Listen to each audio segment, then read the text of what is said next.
The oxygen evolved during photosynthesis comes from water molecules. Which one of the following pairs of elements is involved in this reaction? During photosynthesis, specifically in the light reaction in the thylakoid membrane of chloroplast, oxygen is evolved as a byproduct. And this oxygen comes from the splitting of water molecule in a process known as photolysis.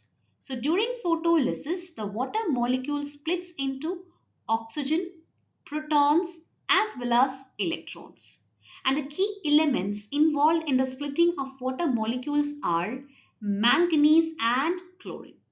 Manganese is an essential element or component of the oxygen evolving complex of photosystem 2, which is responsible for the splitting of water molecule into oxygen, protons and electrons.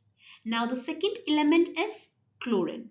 Chlorine is involved in stabilizing the charged intermediates during photolysis of water, although its role is less direct than manganese.